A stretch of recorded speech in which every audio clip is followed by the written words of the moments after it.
मुझे सुमित कुमार दास ओपेपा कर्मचारी सेवा संघर साधारण संपादक। आज आमर जो स्वागत एवं संवर्धना कार्यक्रम थिला आमे आम संघर सभापति भाव जगन्नाथ प्रधान को दायित्व देलु। सी आज ठारू आरंभ करके माने आसंता दिन गुड़ाक आमपाई से आमर वार्ता नहीं कि सरकार पाखे पहुँचे और आम भाषा को शाणित करेंगे। जो समस्या नहीं आम दीर्घ 25 वर्ष ऊर्ध्व समय धरिक कम कलुँ। सरकार तरफ विगत दिन में कौन प्रकार व्यवस्था से आमपाई करना जोटा कि आमर जो 1200 कर्मचारी अच्छा समस्ते से मिलमान हो आज दुखरे जीवन यापन कर बाद देलापर दीर्घ 5 वर्ष है आमर जो सालारी फ्रीज कर रखिंट जोटा कि आम मान अंतरात्मा को बहुत बाधी। से आम विभिन्न फोरम रे विभिन्न प्रकार डिस्कसन करी सरकार लेवल रे ताकू समाधान करने चेष्टा करूँ कि कौन प्रकार सफल पाइलु ना। किंतु ये जो परिवर्तनशील समाज रे जो सरकार परिवर्तन घटला से सरकार परिवर्तन पर आम निष्पत्ति नेलु जे आमर बाहर लोक जड़े राजनैतिक लोक आमर दल में सभापतिर दायित्व देवु। आमर जी सभापति थे कार्यकारी सभापति रूपे दायित्व दिहला एवं जगा भाई आमर सभापति दायित्व नेले एवं सी आमर कथा को लेकिन सरकार पाखे पहुँचे जेहेतु डबल इंजिन सरकार चली बर्तमान सेंटर रे बीजेपी अच्छी और राज्य में भी बीजेपी अच्छी समस्ते जो माने आशा आकांक्षा नहीं अच्छा जगा भाई जो सभापति दायित्व नेलापर समस्त आशा अच्छी आमर ये जो ये समस्या समाधान हम एवं आम मैंने से न्याय दाबी हासिल कर धन्यवाद। मो इंजीनियर संग्राम केशरी पृष्टि बर्तमान कार्यकारी सभापति रूप कार्य चलाऊँगी ओसेपा और कर्मचारी सेवा संघर आज गोटे गुरुत्वपूर्ण दिन थिला जेहेतु आम श्रीजुक्त जगन्नाथ प्रधान जे कि Bharatiya Janata party state executive member और जड़े आगधाड़ी राजनेता एवं विषय मोर कहबार विशेष दरकार नहीं आपण समस्त जानी से जड़े जनप्रिय नेता आम आमर ओसेपार जो समस्या अच्छी 25 वर्ष धरी आज्ञा भारत इतिहास रे भी एमती नथिबो जे कौ जगार कौ राज्य में 25 वर्ष धरी कॉन्ट्रैक्चुअल भाव में ठिका भाव में कर्मचारी मैंने काम करती सी हूँ ओसेपा कर्मचारी जो मैंने कि दीर्घ 25 वर्ष ऊर्ध्व धरी काम कले कि ठिका भाव में किंतु राज्य सरकार 1 नंबर बोली आगुरी कहते आम बहुत विभिन्न फोरम रे विभिन्न माध्यम विभिन्न जरिया सरकार द्वारा माने स्थिरीकृत करा जाइथिबा सरकारी माध्यम जनला कौन प्रकार समस्या को समाधान पर पदक्षेप नि जाए ना कौन विभाग अधिकारी आमर समस्या को समाधान करने के भी पदक्षेप नहीं ना तेणु यह गोटे दुर्भाग्यजनक विषय।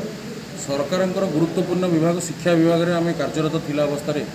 जिला office DPC office Sarva Shiksha Abhiyan भी समग्र शिक्षार कार्य आम सरकार ब्लॉक स्तर को आरंभ करके तल स्तर पर्यंत सबू जगह आम इम्प्लीमेंट करूँ किंतु बहुत दुर्भाग्यजनक लगुच व्यथा भी लगुच एत वर्ष धरी कम कलापर 25 वर्ष धरी कम कलापर 2014 मसीह जितेबाला यही सरकार समय गोटे सरकारी अनुमोदन करके आमको गोटे प्रक्रियार प्रॉपर प्रक्रिया हाई पावर कमिटी राज्यपाल गोटे हाई पावर कमिटी आमको कही जे एमानकु तांकर दरमा हिसाब से राज्य सरकार और सेंट्रल गवर्नमेंट कि स्टेट गवर्नमेंट स्केल अफ पे एमानकु दिज्व 2014 रु आरंभ कर आम पाई आसिलु दीर्घ 5 वर्ष पाइला पर सरकार कौन असुविधा है आम दाना पानी रे ताकू बंद कर दिगला दाना पानी रे आघात करागला एथिरे से भाविलेनी जे 1200 कर्मचारी परिवार केमती चलो एवं तांको पिला माने कौन करेंगे एवं आम कौन उत्तर देवु आम पिला आमको पचारे ना बापा आम कौन करुच केमती कौन करवा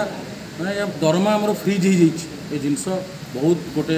गुरुत्वपूर्ण जिनस एटा को आम भावुचु जे नूतन सरकार आसी आम जड़े सरकार जड़े प्रतिनिधि हिसाब से जगन्नाथ प्रधान जरिया सरकार दृष्टि आकर्षण कर आशा अच्छी तो जगन्नाथ प्रधान निश्चित आमर जो समस्या रही मौलिक समस्या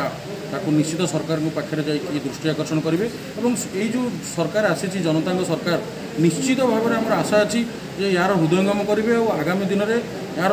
यथाशीघ्र समाधान करेंगे या दरमापाई हो एवं अन्य राज्य में जमी समग्र शिक्षार एम्प्लॉय मानका सरकार नियमित भाव में नियमित सरकारी चाकरी भाव में गोटे दर्जा देते आमको से प्रकार व्यवस्था कर स्थायी भाव में नियुक्ति आमको देवाई पदक्षेप ने सर आज जो आप आलोचना है जगन्नाथ सभापति है कौन आप फाइनाल डिसीजन ने सेकेंड थिंग आप मुख्य दाबी जोटा मुख्य से 2-3टा दाबी आप उपस्थापन करें बर्तमान एक्चुअली आज हूँ आमर स्वागत और संबर्धना कार्यक्रम जगन्नाथ प्रधान को आज स्वागत करागला एवं बैठक में किसी समस्या जोटा मौलिक समस्या मूल समस्या अच्छी ता विषय आलोचना कराला। समस्या तो विभिन्न रही किंतु आग दरमाटा ही आमर मुख्य समस्या। आमको बर्तमान जो आकार में मिलूला जो नियमावली आमको मिलूला जो सरकार आमको गोटे नियमावली आधार में आमको दरमा देते अदर स्टेट गवर्नमेंट एम्प्लॉई जहाँ दरमा पाइब आम सामान दरमा पाइबू आमर एटा कैरियर एडवांसमेंट पॉलिसी एटा करा जाइतिला एटा गोटे छोट कथा नुहे ताकू लागू करंतु इमिडिएटली एवं दरमाटा 5 वर्ष ला जो बंद कर रखिचंती फ्रीज करिकी 5 वर्ष तले जो दरमा आम पाउथुलु आज भी से दरमा पाइबू एवं जो दरदाम वृद्धि आम सरकार जो परिवार चलैबू एटा ठीक कथा नुहे एटा समस्त हृदयंगम करिया कथा। जो कौन से विभाग अधिकारी हूँ सी भी निज अनुभव करिया कथा तांकर भी परिवार अच्छी यही जदि सहित घटी था सी केते दिन आपको माने समाधान नक रही था तेणु से निजर समस्या बोली से भाविया दरकार एवं आमको गोटे हृदयंगम करके यार सुसमाधान यथाशीघ्र करिया दरकार एवं दरमाटी सामान काम को सामान दरमा आधार जो हिसाब से आमको दि जाऊला ताकू ही दि जाऊ प्रथमे तापर सरकार 25 वर्षर अभिज्ञता एवं 25 वर्षर चाकरी जीवन को स्थायित्व करने निश्चित पदक्षेप नियंतु बोली आम सरकार को प्रार्थना करूँ। धन्यवाद।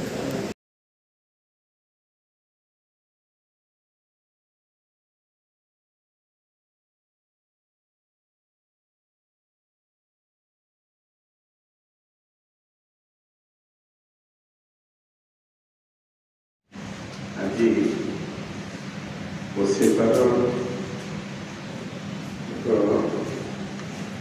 मिनी जनरल बॉडी मीटिंग अवसर उपस्थित वर्किंग प्रेसिडेंट मंगलम केसरी पुष्टि जनरल सेक्रेटरी सुमित कुमार दास हमारा वाइस प्रेसिडेंट पुरुषोत्तम गौराज नीतिरंजन शुक्ला नीतिरंजन महांती एवं joint secretary Kirtiranjan Mahanti engineer Niharanjan नायक विलोचन साहू आमर जो कोषाध्यक्ष अच्छा ज्योतिन्द्र कोषाध्यक्ष सी आसी पाई ना सम्मुखें समस्त ओसेपार सदस्य भाई बहन बहुत समय धरिकी अपेक्षा करछे मोर आज विशेष भाव में गुड़े कार्यक्रम था सकाल सकाल आम दलीय दृष्टिकोण वृक्षरोपण होता माँ बसती कार्यक्रम दुईटा जगह सहित आम ब्लड डोनेशन किपरि प्लास्टिक प्रोग्राम होता यहाँ सकाल बेलार कार्यक्रम था कारण मोर डेरी है क्षमा देवे आप कार्यक्रम विलम्ब हो तथापि आपण मैंने उपस्थित अच्छा बहुत करके बहुत गुड़े कथा मुझे शुणी थी जो संग्राम भाई और सुमित भाई बारंबार मो पाखक जाते मुझे राजी हो नी सत राजी कर नी मोर कार्य कर तरीका टे अलग बेसी समय मोर दलीय दृष्टिकोण से दायित्व जो अच्छी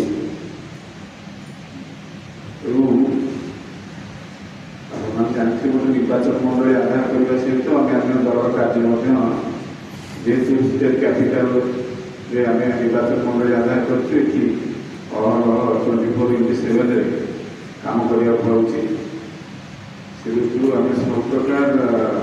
घर द्वार छाड़ी दल कार्यालय पूरा निबिड़ भाव रही मुझे मना करी विशेष समय दे न पारे कि आ भितर को बेसी जा नपारे एवं भी बहुत भितर को जाई ना किंतु संग्राम भाई सुमित भाई लगातार मत बुझेले मुझे मुंड को नेली मुझे भितर पशिला बड़ समस्या अच्छी ये ओडिशार भाग्य विधाता कहूँ जो मैंने भविष्य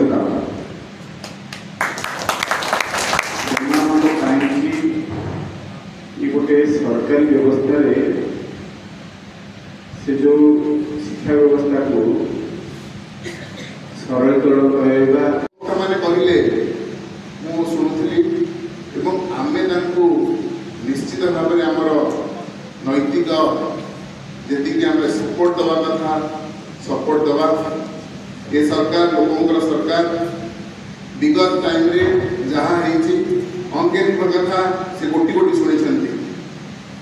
ଏବଂ ସେ ହୃଦୟଙ୍ଗମ କରିଛନ୍ତି ଯେ ଆକ୍ଚୁଆଲି ନିଷ୍ପେଷିତ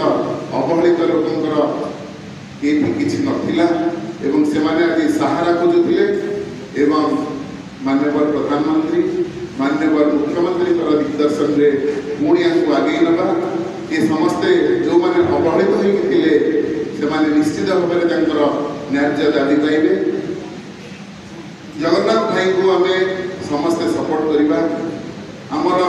ଗୁଣ୍ଡୁଚି ମୁସାଫରି ଯିଏ ଯାହା ଲେବୁଲରେ ଯାହା ଥିବ ନିଶ୍ଚିତ ଭାବରେ ତାଙ୍କୁ ଦେବା